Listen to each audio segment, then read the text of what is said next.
This is Nightline, and I'm Muhammed Hamdan. News making the headlines. More time needed before unveiling cabinet, says Prime Minister.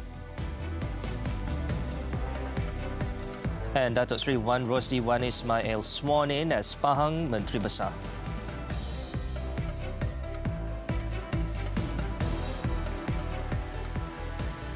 Good morning. The formation of the cabinet will be made as soon as possible after taking into account the views of all parties in the unity government. Prime Minister Datuk Seri Anwar Ibrahim, who gave the assurance, added that another matter that must be looked into is the size of the cabinet, which would be reduced before the lineup can be finalised.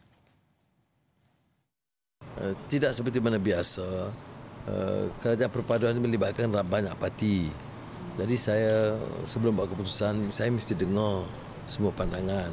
Dan kemudian masalahnya kerana jumlah kabinet itu diperkecilkan. Kalau dulu dia masuk je lah 50, okey, 60, okey, 70, okey. Tak cukup lagi duta khas, tak cukup lagi penasihat khas. Saya tak sanggup buat begitu. Datuk Seri Anwar said this to reporters after chairing the Pakatan Harapan PH Presidential Council meeting at the PKR headquarters in Petaling Jaya on Monday. On calls for the Prime Minister not to appoint members of Parliament with ongoing court cases to his cabinet, he responded that he will take each view into account. Meanwhile, Datuk Seri Anwar also stressed that the vote of confidence motion on him would still be presented at the Dewan Rakyat session on December 19th, even though some quarters felt it was not necessary, as there was no issue surrounding the legitimacy of his appointment to the country's top post. This was the first PH Presidential Council meeting after Datuk Seri Anwar was appointed as the 10th Prime Minister.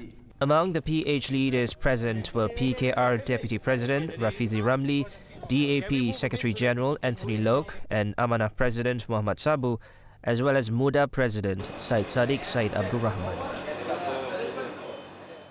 The prompt action by Prime Minister Datuk Seri Anwar Ibrahim to tackle the rising cost of living by reviewing the subsidy system even before appointing his cabinet is considered as a good move, as the new government needs to prioritise the well-being of the people. However, Professor Jeffrey Williams, an economist from the Malaysia University of Science and Technology, said that targeted subsidies will require a more sustainable approach and the right mechanism for it to be implemented.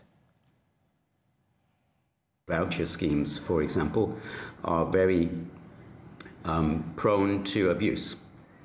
And the third thing is that if we have subsidies which last for a very long time, then that starts to distort the market. As we can see, for example, in terms of the price of eggs, we have price controls on eggs, and now we are seeing very serious shortages of eggs and also chicken and other types of food, because the price controls have kept the prices down to such a level that producers simply aren't prepared to supply at those prices because they can't make any profits. So if we have subsidies and price controls for too long, then it starts to cause market distortions and we get structural supply-side problems. He also said there are immediate measures that can be carried out by the government to help the public deal with the rising cost of living by keeping prices down and slowing the rate of inflation.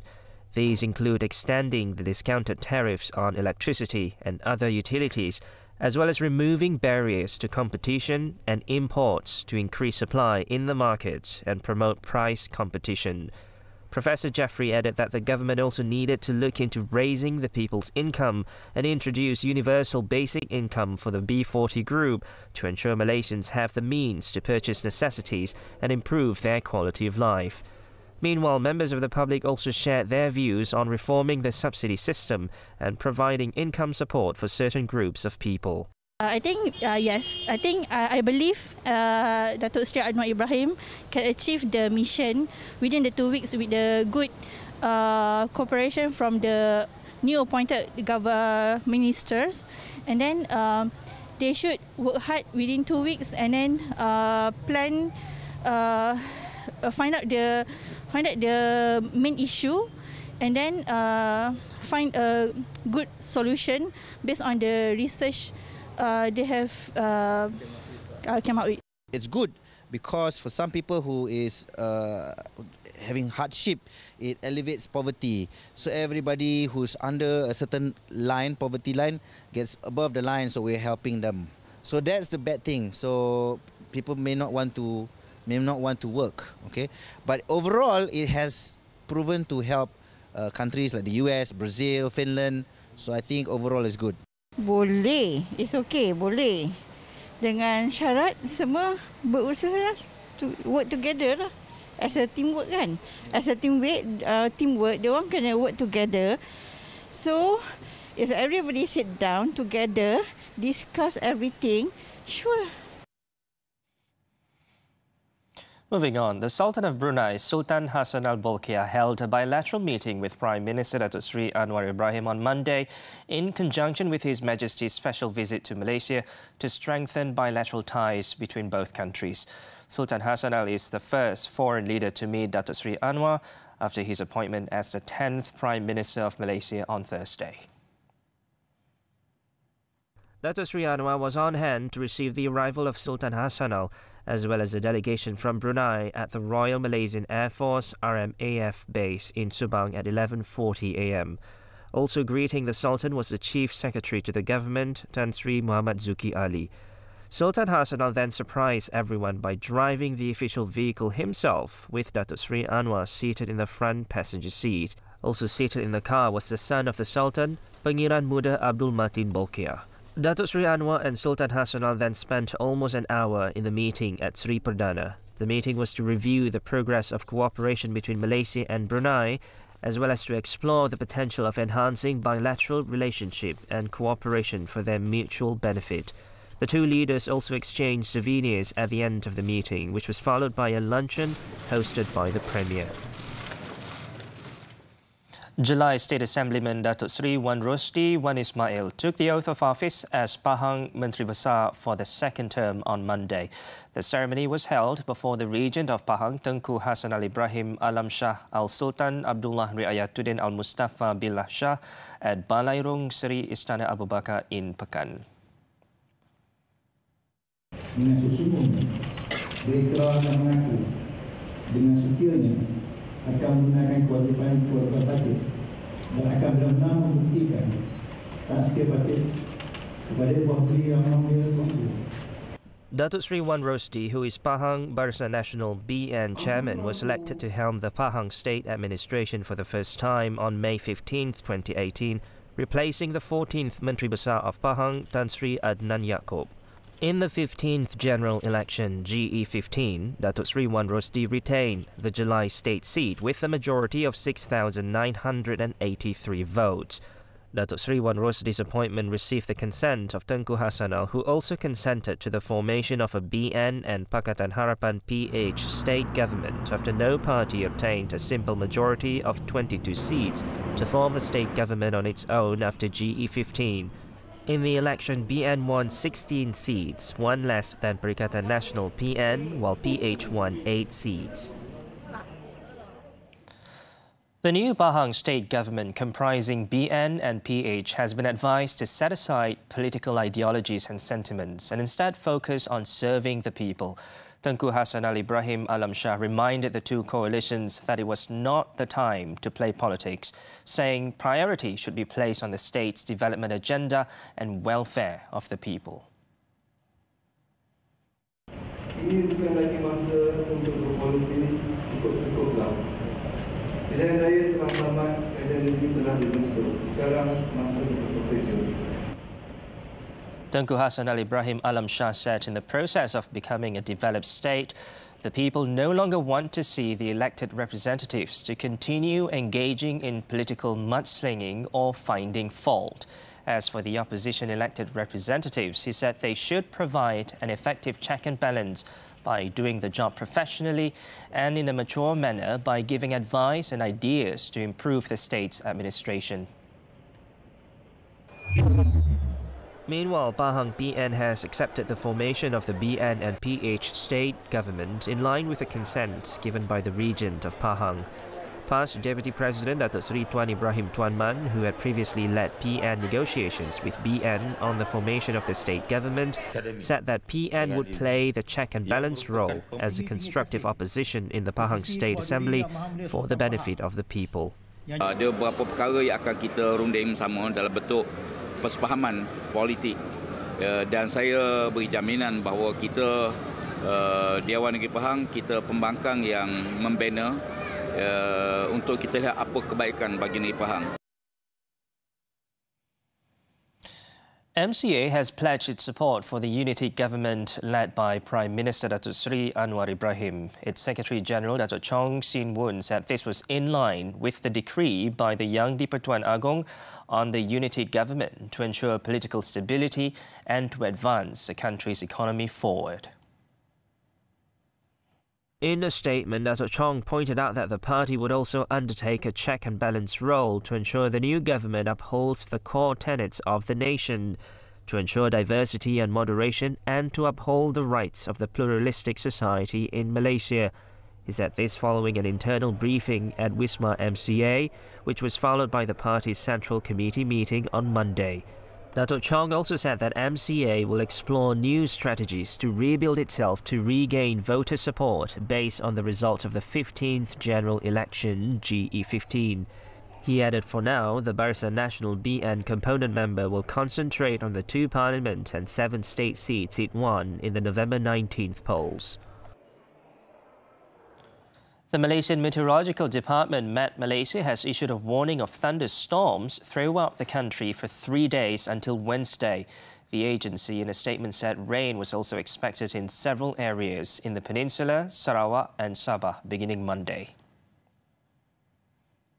According to Met Malaysia, thunderstorms are expected on Tuesday morning in Sandakan and Kudat in Sabah, as well as rain in several places in Kuala Lumpur, Putrajaya, Selangor, Pahang, coastal areas in Pulau Pinang, interior areas of Negeri Sembilan and some areas in Sarawak. On Tuesday afternoon, thunderstorms are expected to hit the entire peninsula and some areas in Sarawak and Sabah. Meanwhile, in the districts of Kuching, Serian, Samarahan, Seri Aman, Betong, Sarikei, Sibu, Kapit and Bintulu in Sarawak, as well as Sandakan and the west coast in Sabah, rain is expected during the night. On Wednesday, Met Malaysia expects thunderstorms in 1 or 2 places in Tawau, Sabah, and rain in some areas in Sandakan and Kudat, Kelantan, Terengganu, Pahang, coastal areas of Pulau Pinang, and the interior areas of Johor. On Wednesday afternoon, thunderstorms are expected to occur throughout the peninsula, as well as in Terengganu and Kelantan, while at night, thunderstorms are expected in the interior areas of Pahang and Sabah.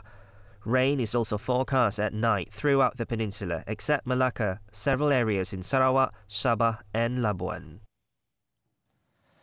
The Congress of Unions of Employees in the Public and Civil Services, QPEX, has called for Prime Minister Datuk Seri Anwar Ibrahim to prioritise competent and capable civil servants over political appointees for senior government posts.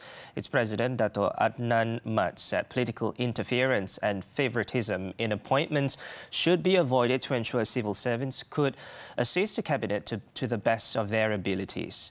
In a statement on Monday, he added that this was to ensure that the public service operations will not be affected if such appointees are not competent and are unable to carry out their responsibilities effectively.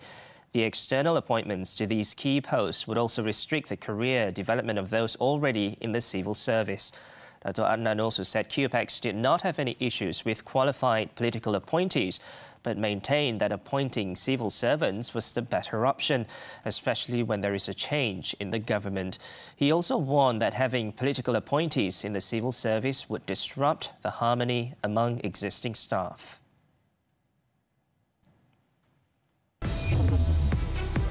Landslide kills more than a dozen people attending funeral. Details when we return.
We're back with news from the foreign front. A landslide during a funeral ceremony in Cameroon has killed at least 15 people as rescuers continue the search for dozens of others who remain missing.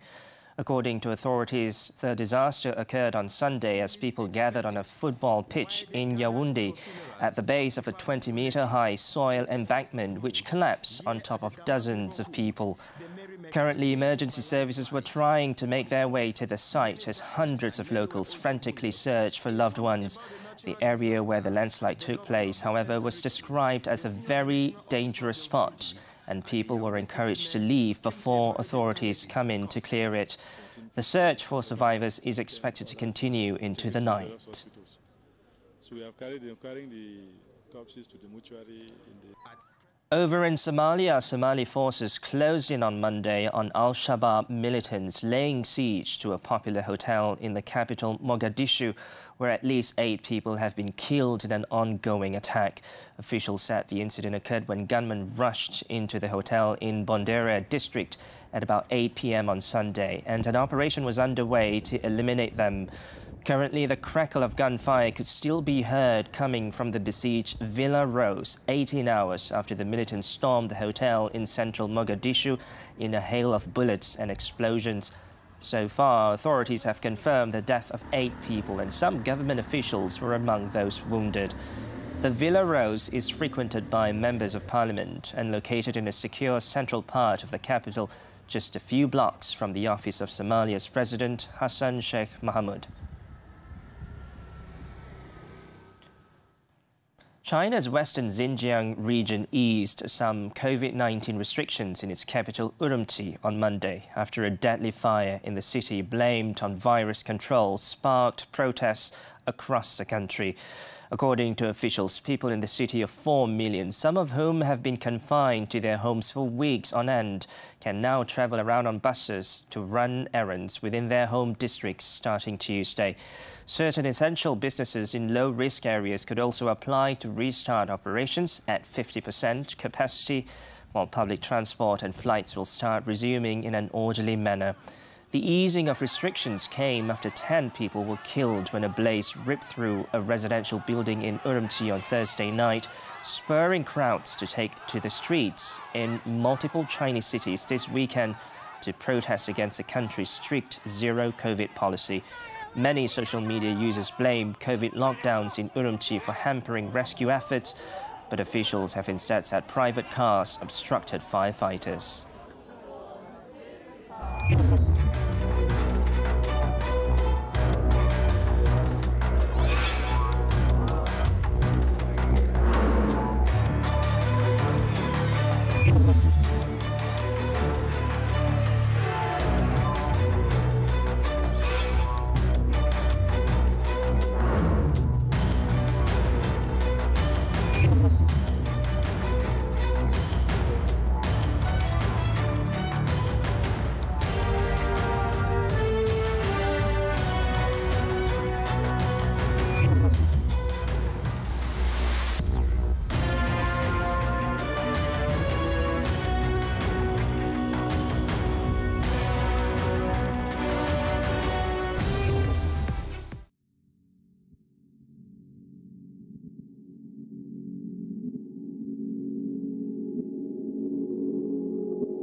Sports football, the 2022 World Cup. Muhammed scored twice to help Ghana beat South Korea 3-2 in a World Cup Group H thriller on Monday, keeping the Black Stars in contention for a place in the last 16.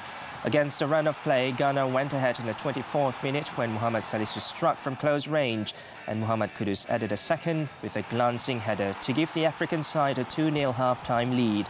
South Korea came roaring back, however, with two daring Cho Gyu-sung headers 3 minutes apart to level the seesaw match. Kudus grabbed the winner in the 68th minute when he was left unmarked in the penalty area and slotted home past a diving Kim Seong-gyu. Ghana, the lowest-ranked team in the tournament at 61st, joined Portugal at the top of the group standings on 3 points, with Uruguay and South Korea on 1. Meanwhile, Cameroon's Vincent Aboubakar came off the bench to rescue his side by scoring one superb goal and creating another as they fought back to draw 3-3 with Serbia in Group G on Monday, a result that kept both sides' slim chances alive at the World Cup. Serbia's Rahinias Pavlovic and Sergei Milinkovic-Savic scored in first-half stoppage time, and Alexander Mitrovic netted after the break to cancel out Jean-Charles Castelletto's opener for Cameroon at Al Janoub Stadium. Aboubakar was summoned off the bench in the 55th minute and pulled a goal back for Cameroon with a stunning scoop chip over the keeper in the 63rd, before teeing up Eric Maxime Choupo-Moting to draw them level 3 minutes later. The draw halted a run of 8 consecutive World Cup defeats for the African side. The result left both sides on 1 point and needing to win their final Group G game to stand a chance of going through the knockout stages, with Cameroon facing Brazil on Friday when Serbia take on Switzerland. In an earlier match, substitute Niklas Füllkrug's close-range strike late in the second half rescued Germany a valuable 1-1 draw against Spain in Group E. Alvaro Morata beat his marker and flicked the ball in at the near post past goalkeeper Manuel Neuer, following a low cross from Jordi Alba in the 62nd minute to give Spain the lead. But Füllkrug levelled in the 83rd minute, smashing home a loose ball inside the box. Spain topped the group standings with 4 points and now need only a draw in their game against Japan to progress. Germany, meanwhile, are bottom of the table on 1 point. They need to win against Costa Rica on Thursday, and their hopes then depend on Japan losing. Man killed, 2 others injured in Malacca crash. This and more after this short break.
In Malacca, a man was killed while 2 others sustained serious injuries in an accident involving 3 vehicles on the North-South Expressway between Jasin and Tangkak Toll Plaza on Monday morning. Police said 59-year-old Khaize Zainuddin was killed on the spot due to serious head and body injuries in the 9:30 a.m. incident. Jasin Police Chief Deputy Superintendent Ms. Fani Hamdan said Khaizeh and his son were believed to be on their way from Kuala Lumpur to Pengerang, Johor before the car they were travelling in had a punctured tyre and he was forced to stop the vehicle by the side of the highway. After the father and son had changed the tyre, a tow truck which had stopped behind their car was rammed from the rear by a lorry, causing the vehicle to hit the two victims. Both the truck driver and Khaizeh's 22-year-old son, Muhammad Ashraf, were then brought to Tangkak Hospital for treatment. Khaizeh's body was also sent to the same hospital for post-mortem. Authorities said they will apply for a remand order against the 37-year-old lorry driver to facilitate investigations into the incident. And lastly, 4 local men were arrested by the police at a residence in Taman Bukit Maluri, Kepong on suspicion of being bookies for World Cup matches. Central District Police Chief ACP Beh Eng Lai said the suspects aged 40 to 47 were arrested following a tip-off. In the raid, police also seized 3 mobile phones, a modem, a tablet, 2 laptops and a house key. Initial investigation revealed that the gambling activity was hidden behind the facade of a residential house and was believed to have been operating for the past month. He said all 4 suspects were remanded for 3 days to assist in investigation. The case is being investigated under the Open Gambling Act for managing online gambling activities and under the Betting Act for being a football gambling agent and for gambling online.